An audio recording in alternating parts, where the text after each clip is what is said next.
Olá, pessoas queridas, tudo bom com vocês? Hoje eu estou aqui, por enquanto, com a luz elétrica, né? Eu ia gravar esse vídeo há uns minutos atrás, só que eu estou com a vela ligada porque tinha faltado luz aqui.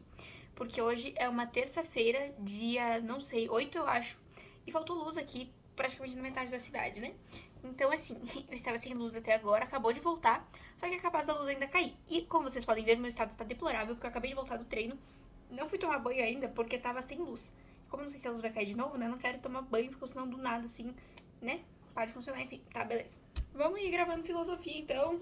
Vamos na paz de Deus. Ou não Deus, porque vamos... O primeiro tópico aqui... Na real, o primeiro tópico aqui é filosofia. Mas o segundo primeiro tópico é explicações míticas. Basicamente, o que acontece? Filosofia. Filos, filia, enfim, é amor. Só que é aquele amor amigo, sabe? É um amor que tu tem, tipo assim, que eu tenho pelo meu best, entendeu? Eu e... Como é que é? Deixa eu pensar no best. Eu e Rousseau. Eu e Rousseau, filia, entendeu? Oh.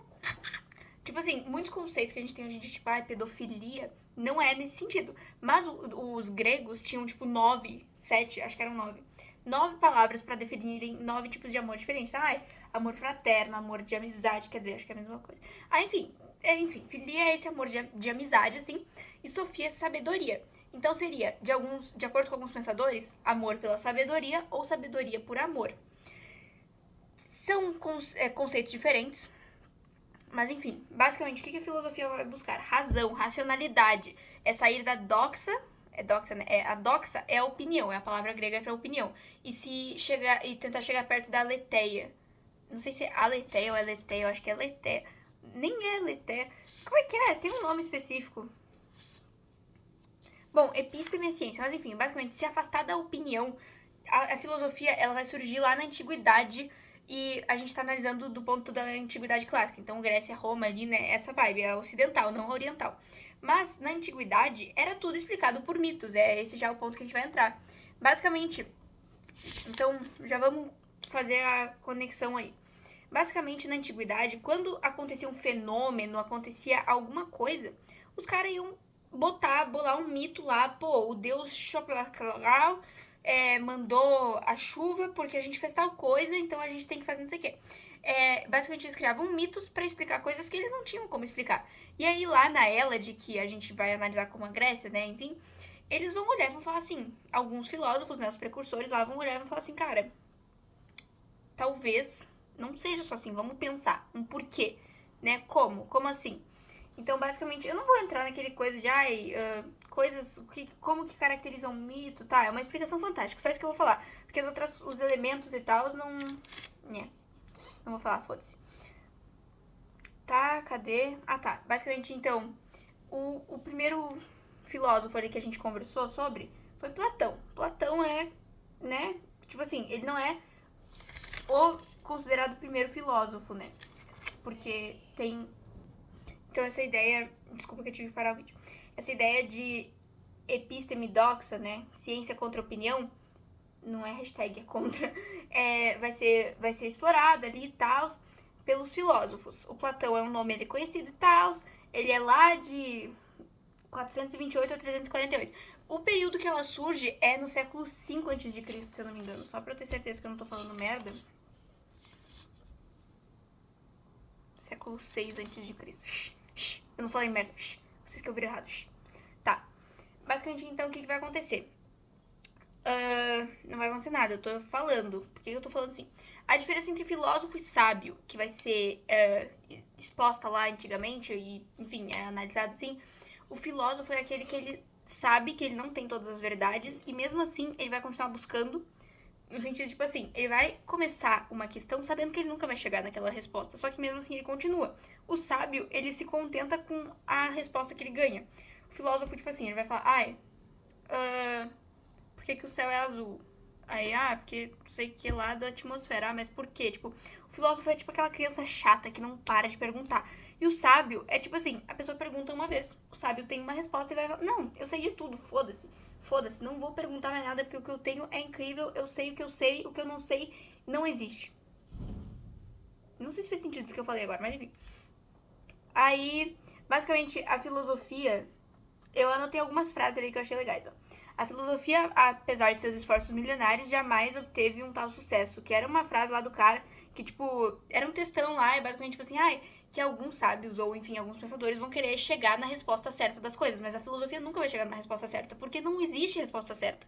As coisas não existe uma resposta certa. Tem uma frase do Rousseau, do livro que eu tava lendo agora, que é muito incrível. Eu vou pausar só pra mostrar pra vocês que tem a ver com isso, tá? Não achei exatamente como tá escrito, procurei ali nas minhas marcações, não achei, porque eu marquei uma caralhada de coisa. Mas a frase é mais ou menos que, tipo, se tu, tipo, ficar procurando pela verdade, o estudo da filosofia, é tipo a verdade ter se encolhido dentro de um poço e tu vai morrer na beira daquele poço. Tu sendo um filósofo, tu tem que se contentar com o fato de que tu vai morrer na beira do poço sem nunca chegar na verdade. E é basicamente isso a filosofia. Por mais que se façam esforços ao longo de anos, tu nunca vai conseguir chegar na verdade.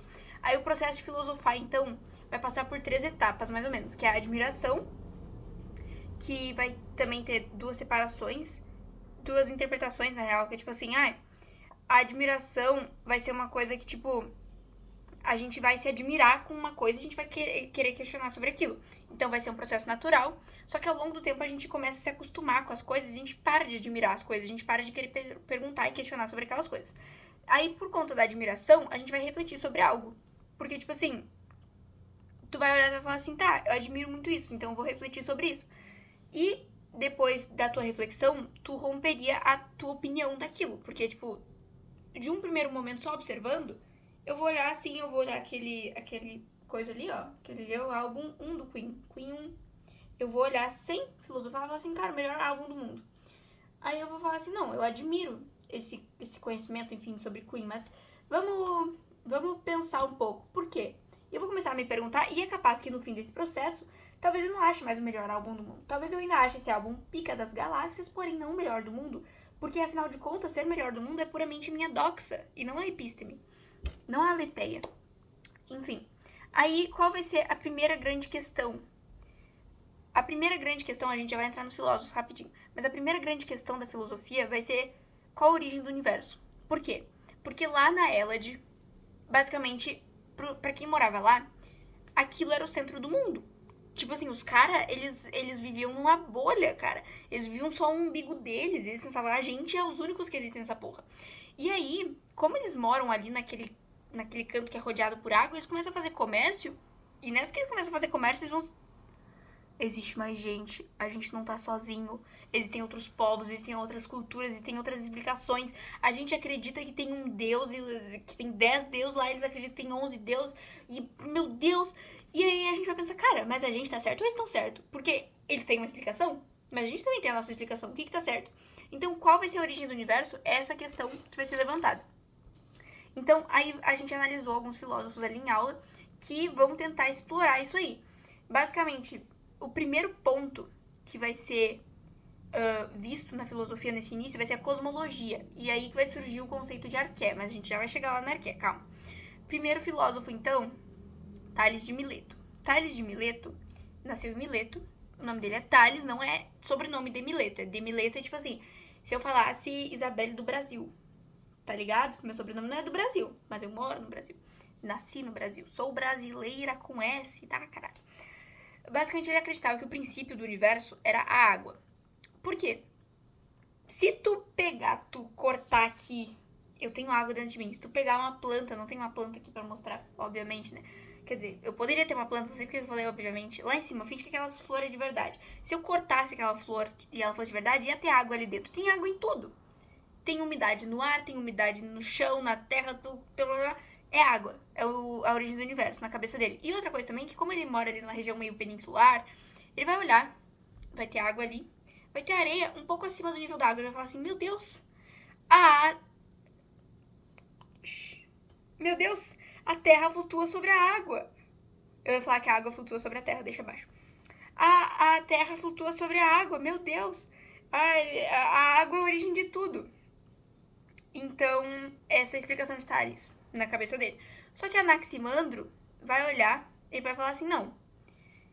Porque assim, na cultura helênica, eles vão acreditar nesses 4 elementos como se, tipo, a mistura deles fosse formar tudo. Então, a água, o fogo, o ar e a terra. Mistura os 4 e tu vai conseguir formar um objeto aqui, o fósforo que eu usei pra acender a vela, ou a folha do papel, Aí eu ia mostrar minha água, mas vamos fingir que isso aqui é minha garrafa de água, uma acetona. E vou tirar de perto do fogo a acetona. Tá. Aí o que vai ocorrer? O Anaximandro vai olhar também de Mileto, vai falar assim, não, eu acho que a origem do universo não pode ser nada material. Eu acho que é arqué, que é essa palavra que ele vai usar pra definir o que viria antes dos 4 elementos, uma coisa imaterial. E aí vai ter esse Apeiron, que é essa força ilimitada, assim, que é uma força, tipo, acima, sabe? Uma força sobrenatural. E a Arqué, então, seria basicamente a origem das coisas. É a cosmologia, então, né, nesse primeiro instante aí da filosofia, vai estar analisando isso. Aí vai vir o Anaxímenes também, de Mileto. Oh, os nomes tão bonitos, né? Nossa, ai. Anaximandro, Anaxímenes. O Anaxímenes, ele vai olhar e vai falar assim, não, Arqué é o ar. Por quê?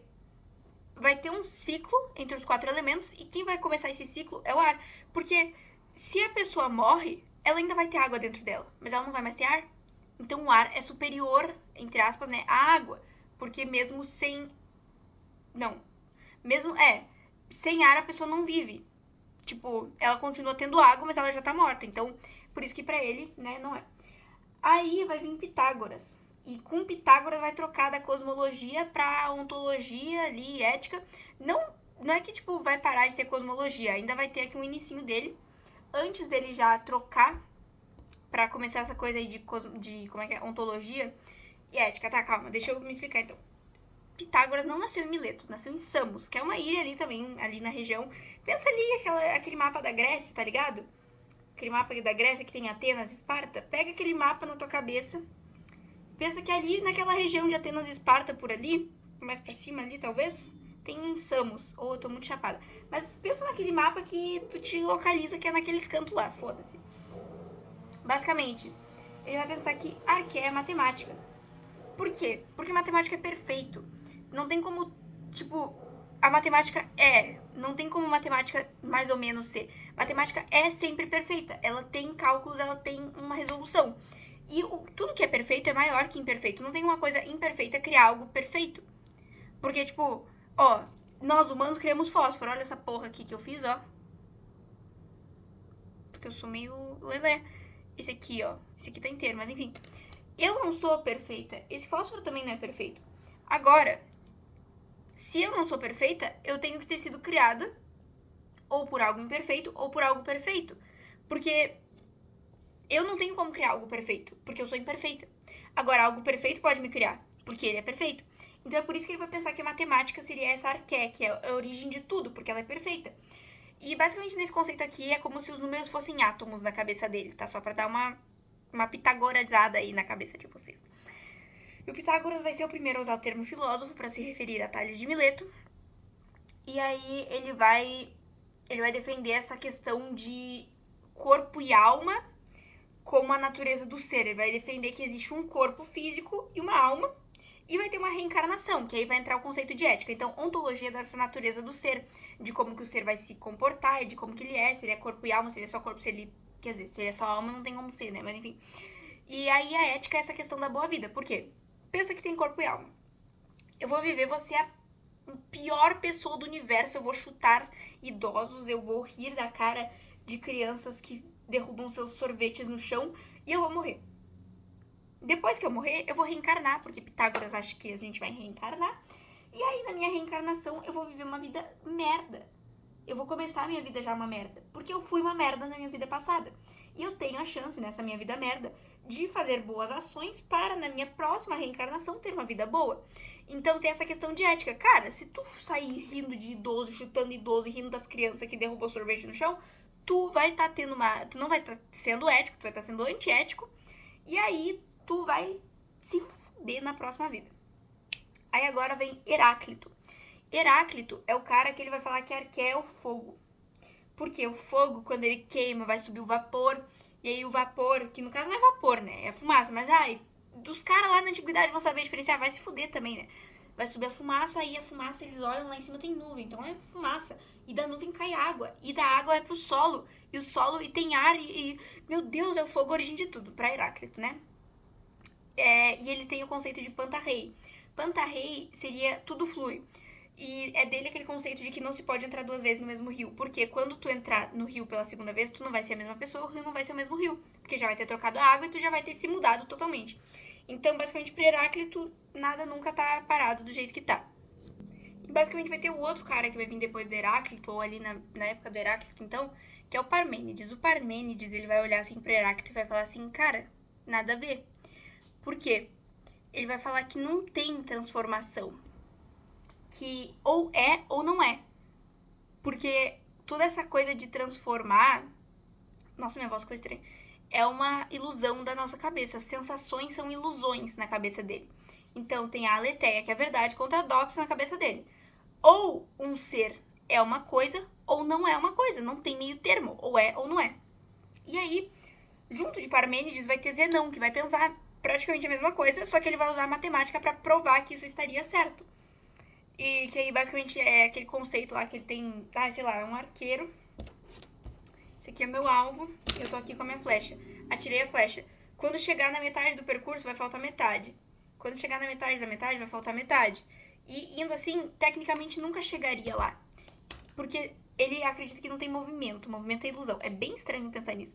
Mas eu entendi quando o senhor falou daquele, tipo assim, como se fosse aqueles filmes antigos, sabe? Que são vários quadradinhos. Tu olha para aquilo tá parado. Só com a velocidade que ele vai se mexer. Então o movimento é uma ilusão da velocidade, na teoria dele. É bem... Mas enfim. E basicamente, então, Heráclito é ideia oposta de Parmênides e Zenão concorda com Parmênides lá. É isso. Até aí a prova.